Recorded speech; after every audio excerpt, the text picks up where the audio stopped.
Сәлем баршаңызға, сіздермен бірге дәметкен, тез дайындалатын және өте дәмді, әдемі, ерекше болып шығатын самса дайындайтын боламыз. Келесі видеода сметаның пирогының рецептісімен бөлісемін. Сондықтан да видео рецепт жіберіп алмас үшін менің YouTube каналыма тіркеліп қойыңыздар. Самсаны дайындауын бастаймыз. Онға 1 шай қасық қопсытқыш, яғни разрыхлитель, морозильниктен салқын сары майды алып, үкіштен өткіземіз. Үкіштен өткізіп болған соң, қолымен біріктіріп, осылай араластырамыз. 1 шай қасық тұз, айран қосып, аз қасықпен араластырамыз. Содан соң қолымен қамырды илейміз. Бізде осындай жұмсақ қамыр шығады. Қамырдың бетін орамалмен жауып, тындыруға алып қоямыз.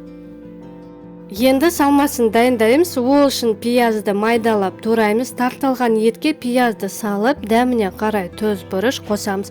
1 ас қасық күнбағыс майды қосып, жақсылап араластырамыз. Жаңағы алып қойған қамырды алып, екіге бөлеміз. Видеодағыдай 11-дей бөлікке кесеміз. Шарик тәрізді қылып, әр бөлігін жаямыз. Шаңғышқының көмегімен шеттерін басып, пышақпен кесеміз, шеттерін шымшып,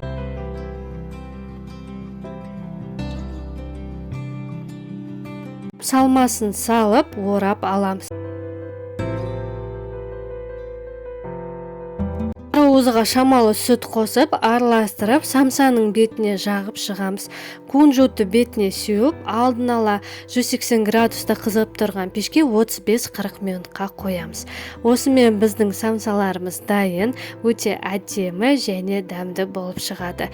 Видео рецепттер сізге ұнаған болса, достарыңызбен бөлісіп кетіңіздер. Және де менің YouTube каналыма тіркеліп кетуге ұмытпаңыздар. Сіздермен бірге болған дәметкен.